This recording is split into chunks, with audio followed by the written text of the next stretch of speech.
할렐루야. 오늘도 주님의 집에 나오신 여러분을 축복합니다.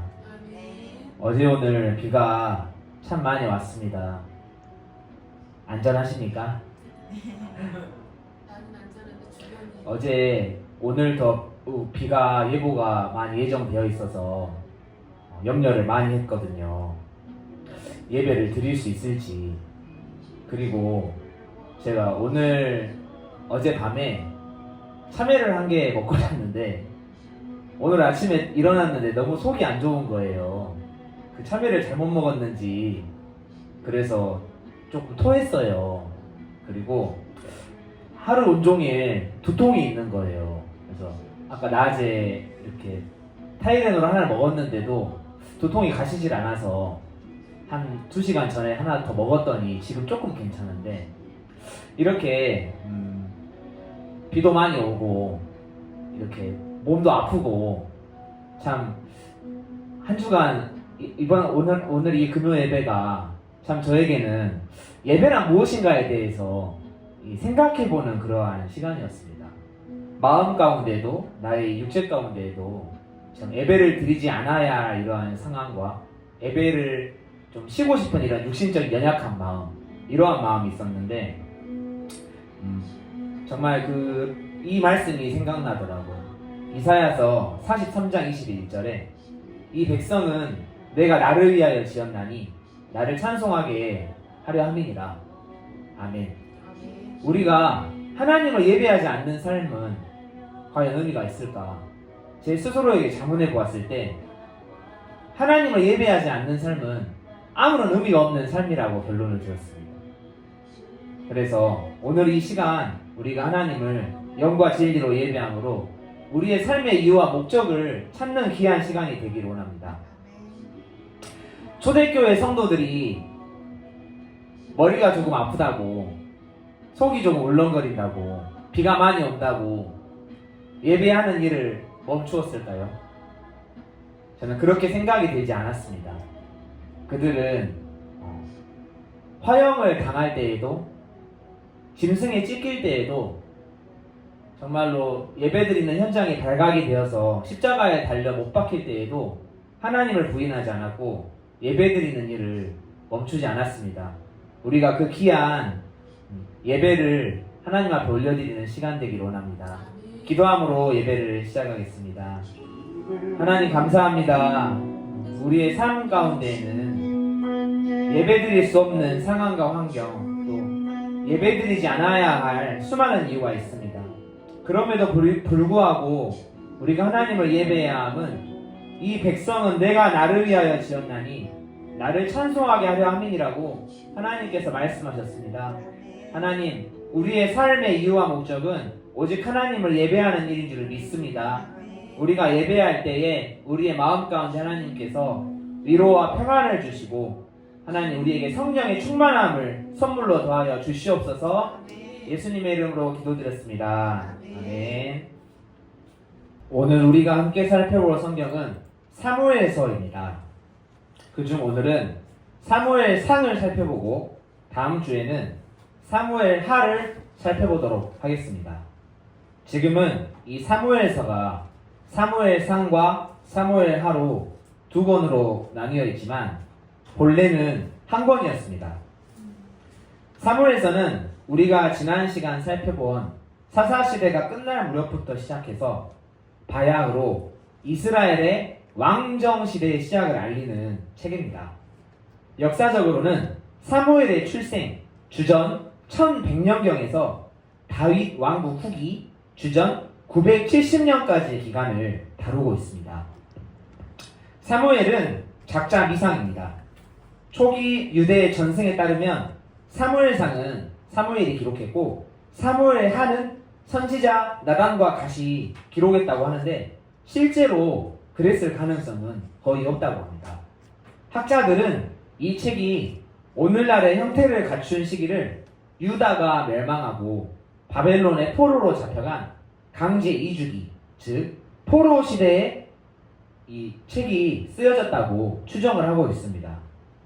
사무엘서는 3명의 중심 인물이 등장합니다. 우리에게 잘 알려져 있는 인물들입니다. 누구죠? 한나. 한나도 나오기는 하지만 중심 인물 3명은 아닙니다.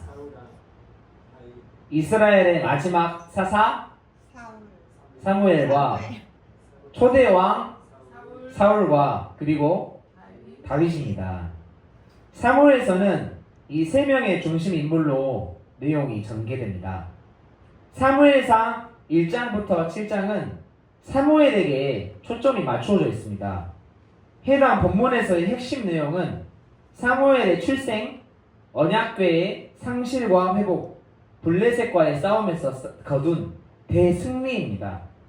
8장부터 15장에서는 사무엘과 함께 누가 등장하죠? 사울이 등장합니다. 여기서는 2가지가 중요합니다. 첫 번째, 여호와께서 왕정을 확증하시고 경고하십니다. 두 번째, 사울이 통치를 시작하지만 하나님께서 그를 거부하십니다. 16장에서 31장의 내용은 사울과 다윗의 이야기입니다. 이 부분의 핵심적인 이야기는 시작과 끝부분에 등장을 하는데, 그것은 사울 왕을 하나님께서 교체하려고 다윗에게 기름을 붓는 사건과 사울과 그의 아들 요나단이 죽는 내용이 31장에 기록이 되어 있습니다. 해당 본문에서는 다윗의 발음과 사울의 몰락이 부각됩니다. 그리고 자신의 왕위를 위협하는 다윗을 죽이려고 끈질기게 그를 추적하는 사울의 모습이 나타나 있습니다. 그럼 이제 성경을 함께 펴서 사무엘상을 조금 더 자세히 살펴보도록 하겠습니다. 이 책의 제목이기도 한 사무엘은 이스라엘의 마지막 사사이자 모세 이후에 등장한 가장 위대한 예언자였습니다. 그는 장차 이스라엘의 첫 2왕에게 기름을 부을 사람이기도 했는데요. 이러한 사무엘을 낳은 여인이 누구죠? 한나입니다. 맞습니다. 한나는 아이를 낳지 못하는 여인이었습니다. 그래서 하나님께 아들을 달라고 기도를 합니다.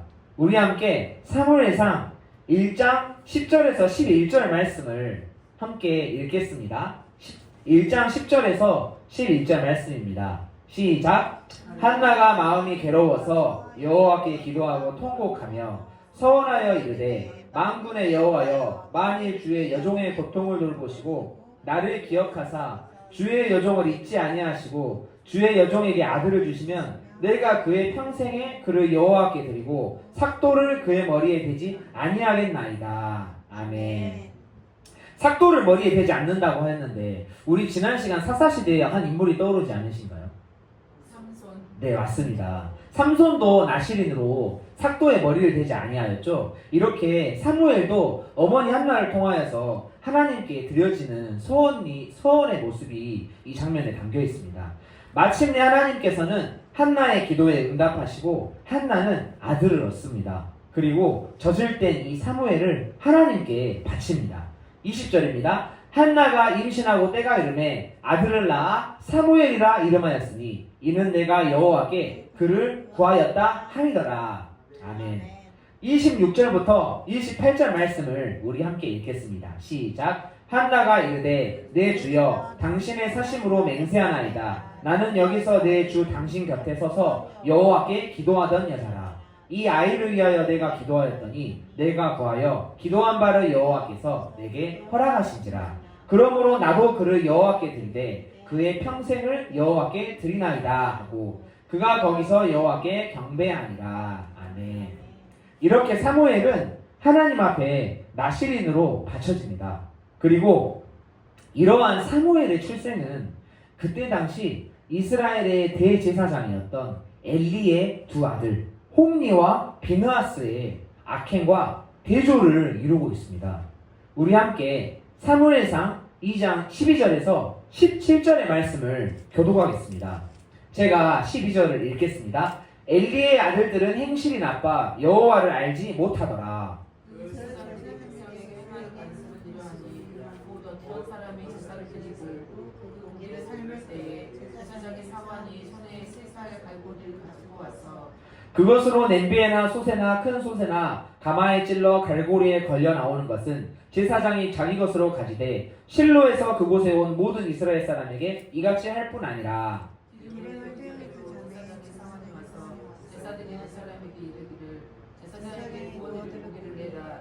그가 네게 상의 고기를 원하지 아니하고 나의 것을 원하신다 하다가 그 사람이 이르기를 반드시 먼저 기름을 태운 후에 내 마음에 원하는 대로 지금 내게 내라. 그렇지 아니하면 내가 억지로 빼앗으리라 하였으니. 이 소년들의 죄가 여호와 앞에 심히 큰 그들이 여호와의 제사를 멸시하였더라. 아멘.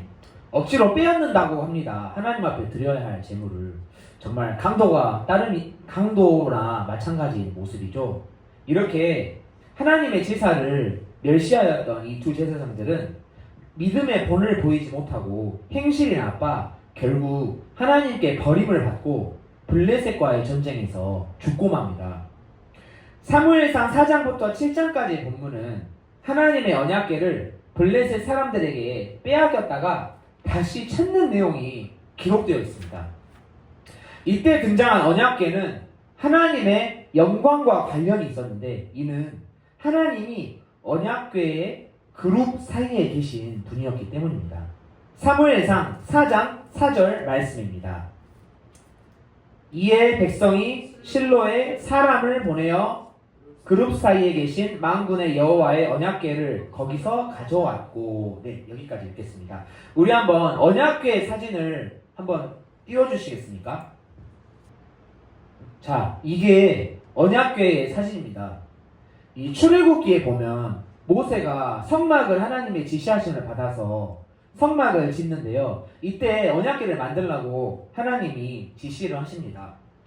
출애굽기 25장 22절에 거기서 너와 내가 만나고 속죄소 위 곧 증거궤 위에 있는 두 그룹 사이에서 내가 이스라엘 자손을 위하여 내게 명령할 모든 일을 내게 이르리라. 우리 수지자매니 위에 이 날개에 달린 새같이 생긴 모양 보이시나요? 네. 여기서 그룹이란 천사 계열의 존재들로 하나님의 보좌를 지키며 섬기는 영적인 존재들을 일컬었습니다. 그러니까 천사들을 이렇게 상징한 것이겠죠. 그런데 이 두 그룹은 금으로 만들어져 서로를 마주보며 날개를 펴서 속죄소를 덮고 있었는데 이는 하나님의 임재와 영광 그리고 하나님의 거룩하신 보좌를 상징합니다. 그래서 이 언약궤는 단순한 장식물이 아니라 하나님과 만남의 장소를 표시하는 거룩한 장소였습니다. 우리 함께 사무엘상 4장 1절에서 11절 말씀을 교독하겠습니다. 제가 먼저 1절을 읽겠습니다. 이스라엘은 나가서 블레셋 사람들과 싸우려고 에베네셀 곁에 진치고 블레셋 사람들은 아벡에 진쳤더니 블레셋 사람들이 이스라엘에 대하여 전열을 벌이니라. 그 둘이 싸우다가 이스라엘 블레셋의 사람들 앞에서 패하여 그들에게 전쟁에서 죽임을 당한 군사가 4,000명 가량이라. 백성이 진영으로 돌아오매 이스라엘 장로들이 이르되 여호와께서 어찌하여 우리에게 오늘 블레셋 사람들 앞에 패하게 하셨는고 여호와의 언약궤를 실로에서 우리에게로 가져다가 우리 중에 있게 하여 그것으로 우리를 우리 원수들의 손에서 구원하게 하자 하니. 이 백성이 실로의 사람을 보내어 그룹 사이에 계신 만군의 여호와의 언약궤를 거기서 가져왔고 엘리의 두 아들 홈리와 비느하스는 하나님의 언약궤와 함께 거기에 있었더라. 여호와의 언약궤가 진영에 들어올 때에 온 이스라엘이 큰 소리로 외침에 땅이 울린지라. 블레셋 사람들이 그 외치는 소리를 듣고 이르되 히브리 진영에서 큰 소리로 외침은 어찌 되느냐 하다가 여호와의 궤가 진영에 들어온 줄을 깨달은지라. 블레셋 사람이 두려워하여 이르되 신이 진영에 이르렀도다 하고 또 이르되 우리에게 화로다 전날에는 이런 일이 없었도다. 우리에게 화로다 누가 우리를 이 능한 신들의 손에서 건지리요 그들은 광야에서 여러 가지 재앙으로 애굽인을 친 신들입니다.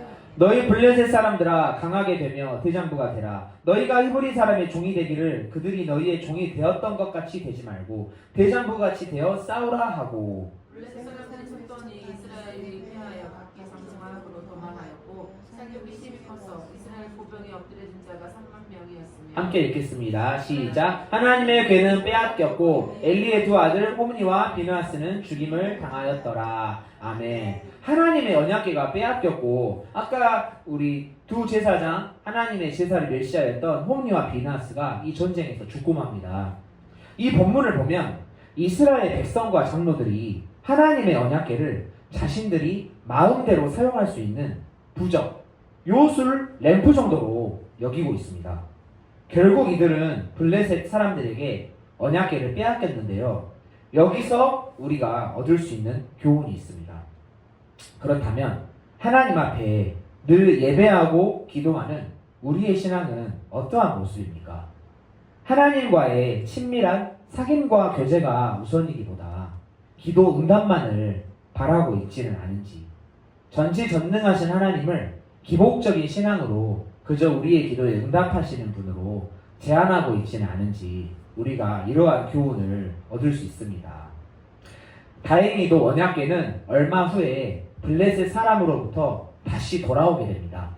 이로부터 시간이 흘러 사무엘이 이스라엘 백성들에게 회개를 촉구하며 하나님의 도우심을 구했을 때 이스라엘은 블레셋 족속을 물리칠 수 있었습니다. 사무엘상 8장부터 15장의 본문을 살펴보겠습니다. 이스라엘 백성들이 왕을 요구합니다. 사무엘상 8장 19절에서 22절 말씀입니다. 우리 함께 읽겠습니다. 8장 19절에서 22절의 말씀입니다. 시작. 백성이 사무엘의 말 듣기를 거절하여 이르되 아니로소이다. 우리도 우리 왕이 있어야 하리니 우리도 다른 나라들 같이 되어 우리의 왕이 우리를 다스리며 우리 앞에 나가서 우리의 싸움을 싸워야 할 것이니이다 하는지라. 사무엘이 백성의 말을 듣고 여호와께 아뢰매 여호와께서 사무엘에게 이르시되 그들의 말을 들어 왕을 세우라 하시니 사무엘이 이스라엘 사람들에게 이르되 너희는 각기 성읍으로 돌아가라 하니라. 아멘.